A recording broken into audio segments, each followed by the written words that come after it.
Welcome back to another All Things Football mock draft. Today we are drafting the Houston Texans. Chase, how are you feeling? I'm feeling pretty good, right? The Texans got a lot of picks, but it's nice because the Texans need a lot of players, so this could be a big draft for them, right? DeMeco Ryans' first draft as a head coach, so interesting to see how this one will play out, and hopefully the board will be kind. Well, it's going to help. We got 2 first-round picks here for the Texans. Obviously, more of that in rounds 2 or 3. Remember, this is just rounds 1 through 3 mock. And unlike our mock draft 1.0, today we are drafting together. Absolutely. 2 beautiful minds come together as one to make the Texans better. So let's go ahead and see how we can make the Texans better here, Chase. But first, let's go ahead and do a pre-draft preview of the Houston Texans. Absolutely. The Texans had a couple of big losses in Ogabunda Orikowo, their pass rush that signed with Cleveland, tight end O.J. Howard, who had a 3-touchdown game this year, and other pass catcher, wide receiver Brandon Cooks, traded to Dallas for pennies on a dollar. They had a couple of additions with wide receiver Robert Woods coming in to replace Cooks, and tight end Dalton Schultz, who finished the season with 9 touchdowns in Dallas, staying in the state. So they lost a couple guys, but they got a couple guys back. So it'd be interesting to see what they target here in the first round. Well, let's go ahead and see. So based off of those, key additions and key departures, what would you rank the needs of the Houston Texans, at least as far as rounds 1 through 3 goes? Well, the easiest thing is they need a quarterback. They cannot come out and punt another season with Davis Mills as quarterback. The other interesting thing is they replaced their tight end and wide receiver with upgrades, I would say, besides maybe not Brandon Cooks, but Dalton Schultz over O.J. Howard is definitely an upgrade. But the easiest thing about drafting for the Texans is they basically need every position that they didn't draft last year. There's not a lot of key veteran players that I'd like to keep around on this Texans team for in the long run. So it's going to be pretty interesting. We're going to be able to play best available here, getting into the later picks that they have. So I'm really keen for that. Yeah, let's go ahead and get started. We'll go ahead and get started here with, like I said, first 3 rounds, Houston Texans with pick number 2. We'll go ahead and enter the draft. Now, there's some interesting choices here. Obviously, staying put at number 2 or trading up to number 1 pick. A lot of people are thinking the Panthers are trying to do a smokescreen. Basically, they know who the Houston Texans want as their quarterback, so they're trying their hardest to really show that they're interested and they're going to do it in order to kind of get the Texans to trade up for that number 1 pick. I personally think that would be stupid on behalf of the Texans, honestly, because you're just going up 1 pick and 2 because you had the opportunity to have the overall number 1 pick last season, and then you blew it by winning that game. And so in order to forfeit more picks just to move up on a pick that you could have had, would just be draft suicide, in my opinion. I agree, especially because there's a couple guys that stand out from the rest. It's not like the what we had last year where there's maybe one quarterback worthy of a first round. There's a couple quarterbacks here. There's a couple good defenders. So to move up just to get your guy when there's plenty of other guys that are just as good, if not better, than the guy that you've settled on would be pretty silly, especially saying that, they've had that game and they decided to go for 2 to win it, to forfeit this game, kind of like the Jets did to Trevor Lawrence. So crazy. And we see how that's working out for them. So definitely interesting decision. But, Lovie Smith said, screw you, Houston, and went out with the bang. So gotta love it. Absolutely. Let's go ahead and get started here then. We'll put the Houston Texans here on the clock, and we'll see what we draft, depending on the Panthers. Okay, so an interesting turn of events to where the Panthers draft Bryce Young out of the University of Alabama. So I guess we should have traded up and got our guy. We should have traded up and got our guy. So generally speaking, I think everyone's kind of on the same page that CJ Stroud is going to be that pick, and Bryce Young would fall to number 2. Obviously, and honestly, let's be honest. This could go this way. The Panthers could indeed take Bryce Young. It is not off the table as much as everyone thinks it's going to be Stroud. Bryce Young is not off the table. This is obviously something that could very well happen. And so I think if this does happen, if this is the case, then obviously, Chase, I think it's a no-brainer that the Texans would take CJ Stroud here.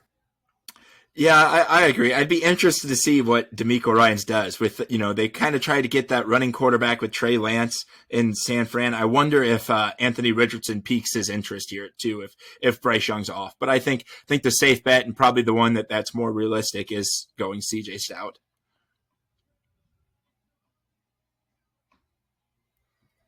All righty, and look at that turbo boost. Whoa, subscription might be worth it after all, folks. So we got the turbo boost. Now we're up here to pick number 12. Now here, a lot of different things can happen here. You've locked down your quarterback of the future. That's the biggest need of any team. No question. So now, like we said before, Chase, like you said before, they need everything. They could go defensive side of the ball here. They could go offensive side of the ball. They could help replenish some weapons on offense that they lost for weapons for Stroud or whoever their quarterback will be. They could beef up the defense side of the ball. Their head coach is on the defensive side, so he may want to go ahead and pick his guy now that he's got his quarterback done. Take this top 12 pick and go after a pass rusher that he likes to get after the quarterback. Obviously, coming from the 49ers, he knows just how important those pass rushers are. A lot of different ways to go, Chase. Where are you kind of leaning towards? Well, I think just because of what the Texans did, right, their key losses and then their key additions, they addressed both of the tight end and wide receiver that left, but they didn't address the defensive end. I wonder if they're thinking that this pick here at 12 can help them get a pass rush. Well, pretty much all these pass rushes are going to be here available to us. We'll take a look at edge rusher here. A lot of great edge rushers here that are still on the table. Obviously, Lucas Van Ness out of Iowa, Nolan Smith from Georgia. So a lot of good options that are here for the Texans here at pick number 12. Absolutely. Yep. And I like both Lucas Van Ness and Nolan Smith, both two of my draft crushes before the combine, and they excelled at the combine. I think Lucas Van Ness might fit that defense a little bit better for what they're going with their replacing, right? But Nolan Smith, that athlete off the edge, if anyone can unlock him, it would be DeMeco Ryans. Let's go ahead and take a look then here at the stats as we look at to make our decision here. So we'll pull up Lucas Van Ness here, who I think had a fantastic season. And I think, obviously, when you're looking at any Iowa player on defense, they had a fantastic season just because of how dominant that Iowa defense is. Year in and year out, they are very good on the defensive side of the ball. In terms of on the offensive side of the ball, they're only good at tight end. Defensive side of the ball, though, they know how to recruit and develop very, very good talent. So we take a look here. Obviously, what I go look at first, obviously when I'm talking about edge rushers, I go to sacks, 9 sacks, and I go to hurries, 31 hurries. Out of 13 games, I think those are phenomenal stats. Especially looking at, the defensive snaps that he had there. So I really do love the fact that he's getting to the quarterback and affecting the quarterback. And obviously he's a very strong bull rush type of player. I think he'll need to learn more moves in the NFL. When you watch a lot of his film, it's just him just manhandling, just pushing back like a sled, these offensive tackles, and that's not going to obviously be the case when he gets to the NFL. He's going to have to learn some more finesse moves instead of just being power. But I think having that power is probably more important than having those finesse moves. Obviously, when we look at finesse, I would lean more towards Nolan Smith. When we're talking about pure power at the edge rusher position, I like Lucas Van Ness a lot. Yeah, and I think there's a less to worry about, right? Nolan Smith, as athletic as he is, he's a little small, right? And, he tried to pack on weight, but he's actually the same weight that he was listed coming out of high school. So that's a little concerning. Maybe he can't keep on muscle. Lucas Van Ness, who we just talked about, is a ball of power coming off that side. And you just scrolled down to the snaps by alignment. They kind of placed him everywhere on that defensive line. There wasn't, of course, he's edge rusher, but there wasn't one spot where he failed at, right? You could set him over tackle, have him rushing the A gap, the B gap, pretty distinctive from that size trait, right? The old J.J. Watt comparisons of the defensive edge you can move to get your best matchup. I agree. Well, I think we've kind of talked ourselves into being really comfortable taking Lucas Van Ness here, Chase. What do you think? I think so. I think this is the way to go. All right, Lucas, welcome to the city of Houston. All righty, so that's it for round number 1. Now we're on to round number 2. So we've addressed offensive side of the ball. We've addressed the defensive side of the ball. Kind of got our first choices of each one. I think it's safe to say. Yep. So now we're looking at here. So now we can obviously address either side of the ball. We've got the stalwarts that we have now, the important pieces here moving forward. So let's take a look, Chase. What are your thoughts here as we come into round number 2, looking at getting better on either side of the ball?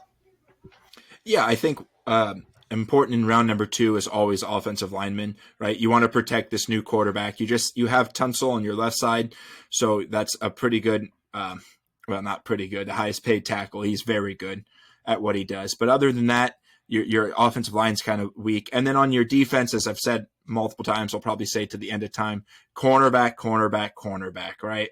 If you have one good cornerback, it never hurts to have another one. Yeah, so something I'm also looking at here, we can take a look at seeing the Texans do not have a lot of weapons on offense. Really, absolutely. Outside of signing tight end, Dalton Schultz there in free agency. They let the receiver go. It's just, the name's escaping me. Brandon Cooks. They traded away Brandon Cooks. Thank you. They traded away Brandon Cooks to the Cowboys, which was, I guess, their number one. He didn't play a lot of the end of the season. Yeah. And so when we're looking at getting a quarterback, it's important to have players and skilled positions around him as well. And so we're taking a look here. We are beneficial where we have these 2 picks here. We still have 3 remaining picks here, so we can check out a couple of things. I think we should definitely take a look at the wide receivers here early in round 2 to see any of these players here that we like. So looking at these wide receivers here, any one of these players that are kind of really jumping out at you? Man, their wide receiver class is rough. I like Tank Dell. There's a lot of hype about Jalen Hyatt. Those would be the first 2 that my eyes go to. Rashid Rice is another one that's not awful, but maybe we can get him later in the draft. But I agree that Tank Dell would be Nathaniel Dale. But there's not that prime second-round guys like A.J. Brown was and DK Metcalf this year, at least to me that is. What is your take on some of these wide receivers, Garrett? Yeah, so for me, honestly, I really loved Hyatt out of Tennessee. Although taking him here this early in round 2, I think he might be available at around 3 where the Texans are drafting. If I was later in the draft and really liked Hyatt, I wouldn't think you could get him. But with the Texans drafting so early in each round, I think he would be able to slip in round 3 if you really liked him.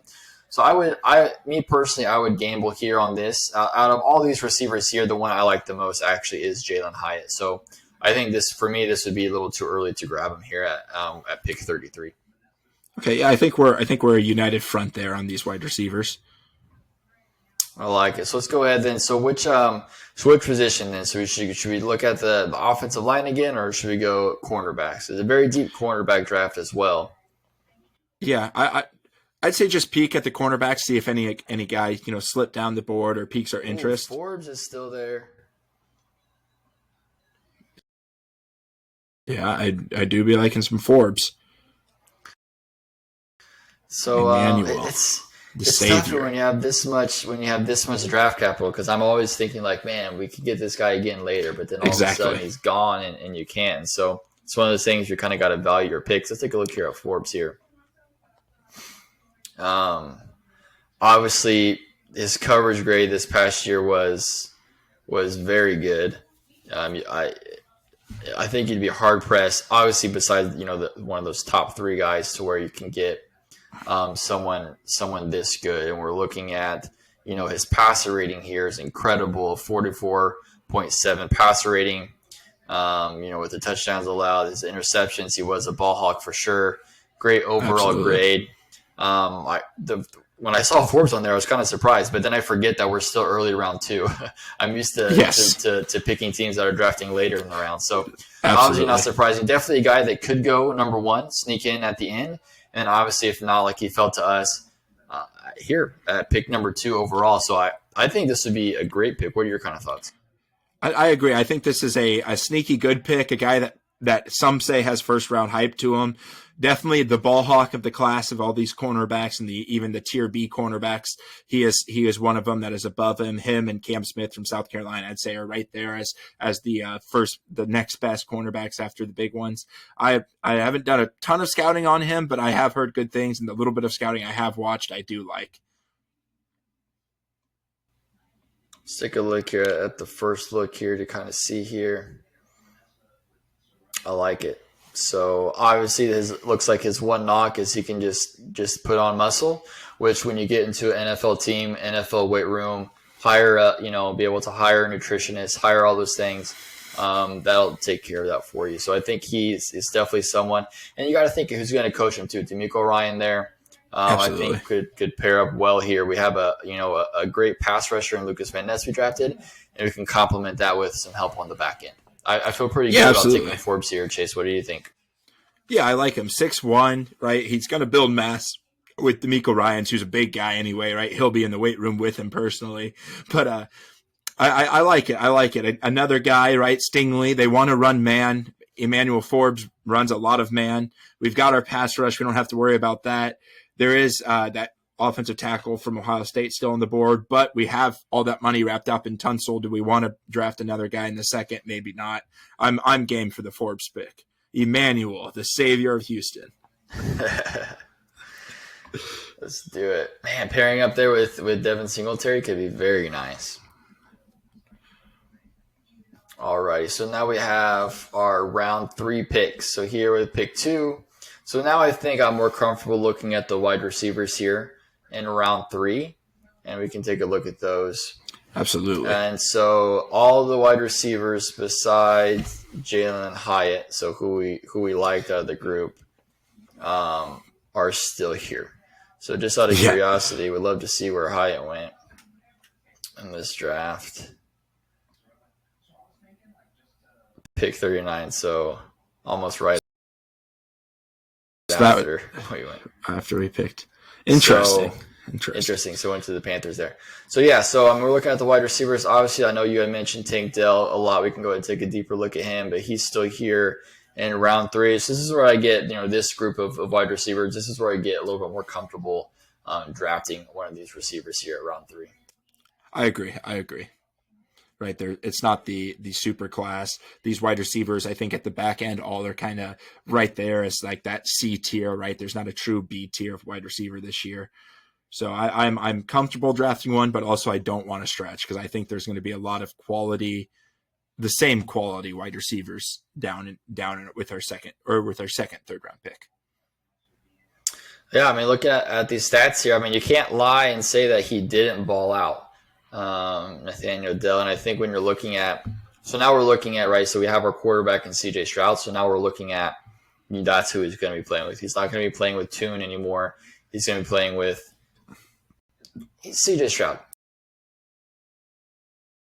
C.J. Stroud, yep. A lot better. Someone that's going to be able to throw the ball down the field, throw it to windows to get him open. And so when you look at the targets that he had, the receptions that he had, this is a guy who could possibly, depending on what team he goes to, but we're looking at here, the Texans could possibly lead the team in receptions. Absolutely. I agree, right? And he's kind of fits that mold of what they just lost, because Robert Woods coming in is not going to be their number one, right? And C.J. Stroud paired well with a slot receiver in Jackson Smith-Njigba this past year, and then Garrett Wilson ran some slot for him the past year. So I think getting a guy that could run a little bit of slot, a little bit of smaller frame, 5'8", right? I think that would be a pretty good take. I like it. We're looking at here. I mean, I think he's fast too, a 4.49, and he's going to be fast, guys. So, I think I'm really, as far as it goes here, now we're in round 3, I feel super comfortable with this pick of taking Nathaniel Dell here to the Texans, pairing up with C.J. Stroud, giving Stroud, a new weapon. He's gonna need weapons. I think that might be something. We'll see how well Stroud can. Obviously, one, he's going to be coming into the NFL, a whole new system, a whole new thing. But also, he's Yes. going to leave those wide receivers that he had. He has been paired with some excellent wide receivers in his career, Yes. and he's going to go. And in this scenario, right, he's going to the Texans that really don't have anybody at all. That room is very bare. So getting those weapons is going to be important. So, but I feel good with Nathaniel Dell here with our first third round pick here to open up round number 3. Yeah, I'm good with that. Another comment on that wide receiver room I just remembered is John Mechie going to play this year? Right, he sat out with a disease last year. I think they're eyeing Cancer, for maybe a right? comeback. I think so. Hodgkin's Some sort lymphoma, of- I believe. Yeah, some sort of cancer. I forgot that they drafted him because he didn't play at all because of that. So they tried to swing. Yeah. They tried to get a guy. So yeah, so I mean, if he's able to come back and you're looking That'd at be a that, nice we'll pairing see.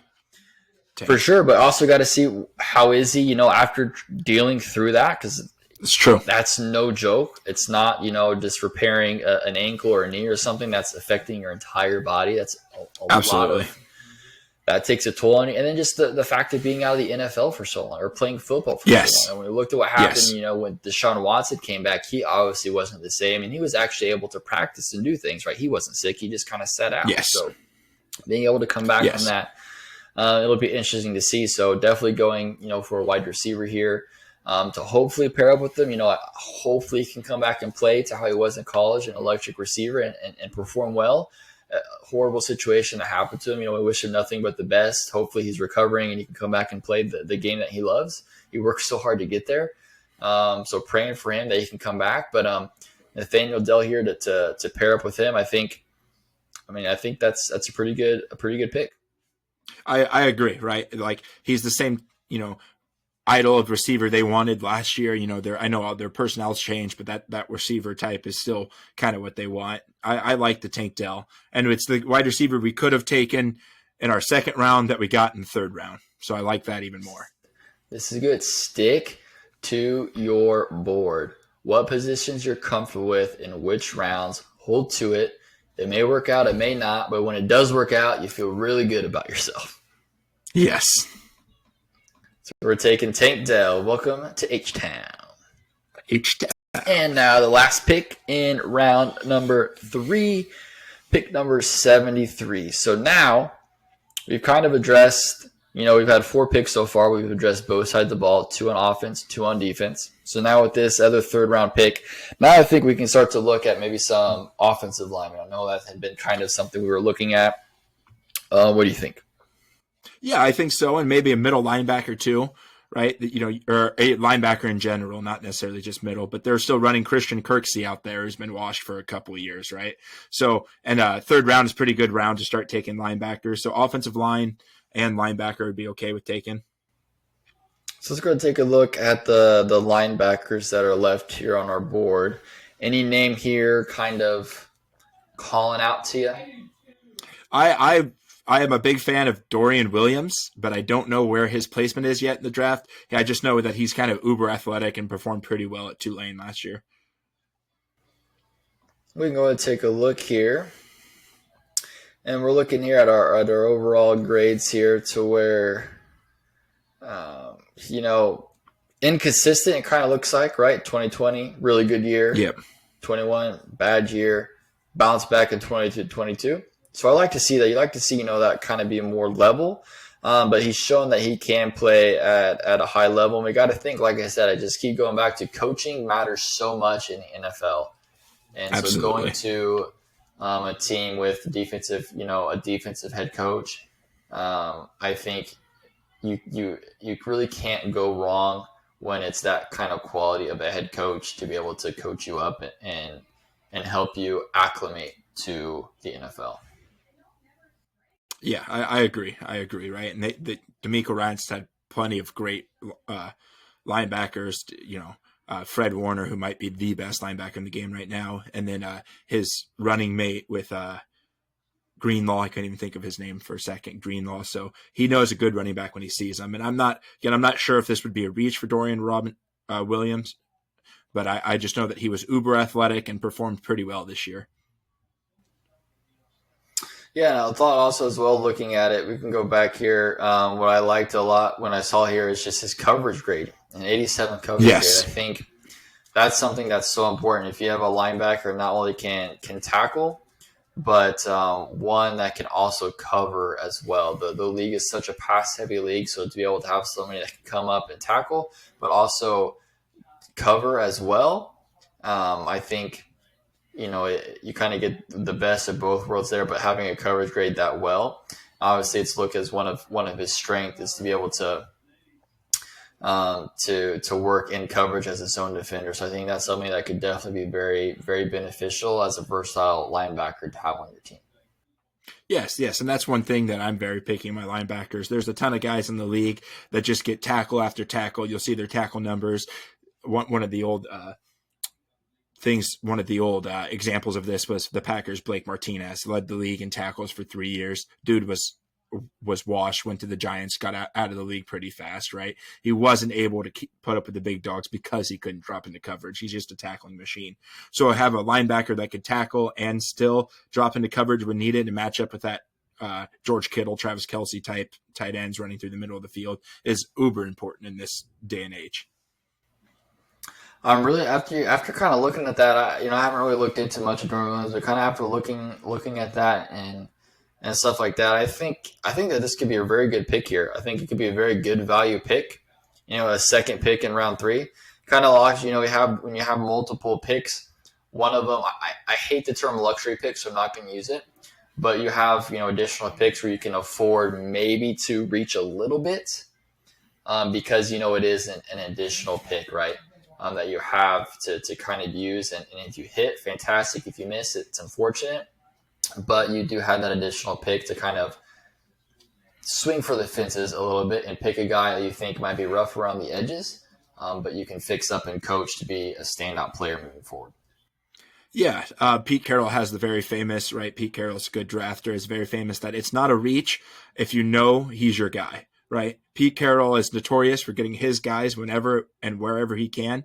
And he stays by that. Right. We just talked about stay your lane. Right. We got Nathaniel Dell. So I'm very high on Dorian Williams. But also I've seen that there was a center on the board. I'm not sure off the top of my head who the center would be for the Texans right now. But Luke Whippler is my number 1 center in this draft. But he's a center. So I don't know if 3rd round would be the best spot to take him. But hey, I mean, if it was Jason Kelce sitting here, would you have any questions? If it was Creed Humphrey sitting here, would you have any questions? I mean, Creed Humphrey went round 2, so I mean, if it's worked out well for the Chiefs. I mean, if you like you were just saying, like if he's the guy and you like, and he's right there, I mean, he's like if you're looking at here, he's could be gone any second. So if this is a guy that you're in love with, which I really love the weapon. So I didn't even see his name on there, so I'm glad you brought that up. I was ready to pull the trigger. And so this might be even more important on the offensive line than adding that piece on the defense. Yeah, and give him familiarity with his quarterback, C.J. Stroud, might be a little plus there too, right? He doesn't have to get used to some other hiking going on in the NFL. He's got his guy coming in. I don't know who their center is off the top of my head, but I'm just going off on a limb and saying he's not the greatest. So, yeah, well, let's pull it up here real quick. Texans center.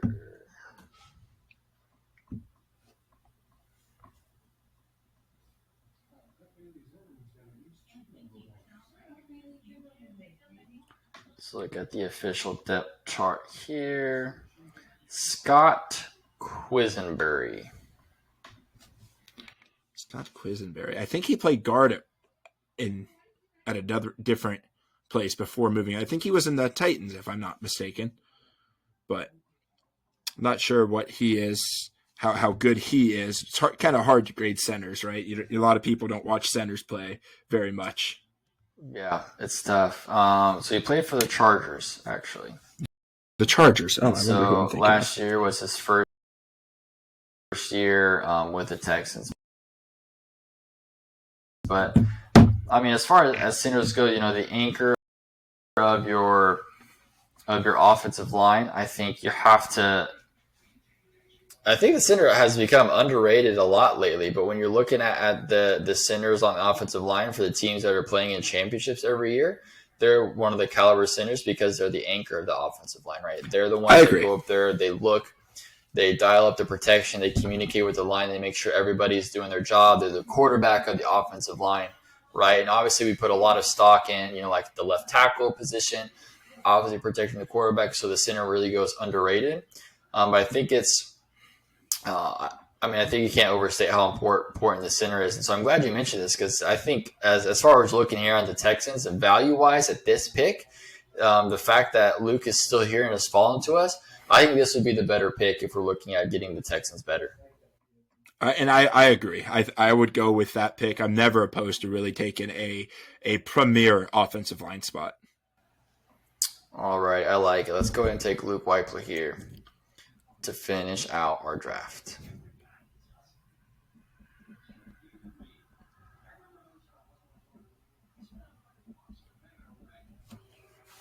All right, so let's go ahead and take a look. So we got C.J. Stroud, obviously quarterback of the future, A+. Lucas Van Ness, pick number 12, A. Emmanuel Forbes, pick number 33, that first pick in round 2. PFF didn't really like it, gave us a C+, but it is what it is. Nathaniel Dill, great value at round number 3 for an A. And then Luke Weichler here, A+, to wrap it out. What are your kind of thoughts here? And the overall draft grade, right? So overall draft grade of A. So I think this is having those multiple round picks, having these 5 picks within the first 3 rounds is huge. A great way to really turn your franchise around and get those key players, with those, 4-year, 5-year, contracts to be able to keep them there and keep them young for a long time to really grow your team is fantastic. And I think we're able to do that here, Chase. What are your thoughts? I agree. I was going to say the only one that I couldn't see walking in and having a starting role or even a massive playing time role is our quote unquote luxury pick, right, at Luke Weichler. And he might have to sit a year, even move Quisenberry to, I don't know. You can do a lot of shuffling in that offensive line to get him playing if he performs well. But I think we've got 4 guys that will see quite amount of playing time. I think our first 2 first rounds are automatic starters. So I'm pretty impressed, and I think this would be a really, really good draft, even with the C+ in there. I'm not sure why PFF doesn't like Emmanuel Forbes as much as the rest of the world, but they have their reasons. So that's all right. So let us know here of our Texans draft. You Texans fans out there, let us know how we did. If you think we made the Texans better, where you would have gone different. Maybe you wanted to take the linebacker here at the last pick, or maybe you thought we should took a wide receiver earlier in the draft. So you just go ahead and let us know your thoughts and comments on here. Stay tuned for more individual team mocks. We'll keep releasing those. This was All Things Football.